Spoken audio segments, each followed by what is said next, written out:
In 2008, a 20-year-old boxer was sitting in his car in Omaha when a bullet grazed his skull, just below the ear, inches from ending everything.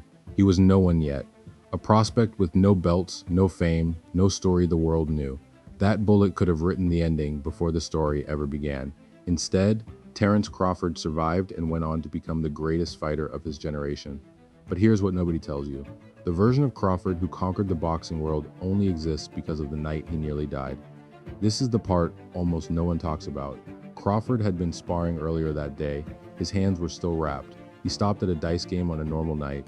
Normal street, normal everything. Then, without warning, gunfire one round caught him in the driver's seat, below the ear. It grazed his skull close enough that the doctors couldn't believe he'd walked out. Here's the part that changes everything about how you see him. Crawford has said that night rewired him before boxing was a way out of Omaha. After it became a purpose, the bullet found something. Because watch what came next. He didn't just become a champion. He became the first man in the modern era to become undisputed champion in 2 different weight classes. Crawford versus Spence, the biggest fight of the year. He dominated. The kid who nearly bled out in an Omaha car grew into a fighter with no equal, the kind of clean, technical, terrifying talent that makes other champions duck.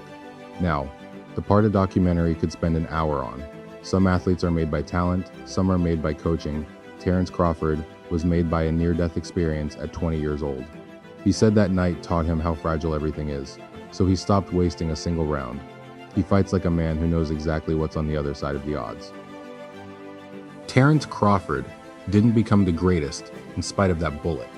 He became the greatest because of it. He's living proof that the moment that almost ends, you can be the moment that makes you. So here's my question for you. If you were handed a second chance at your dream tomorrow, would you actually take it seriously? Tell me in the comments.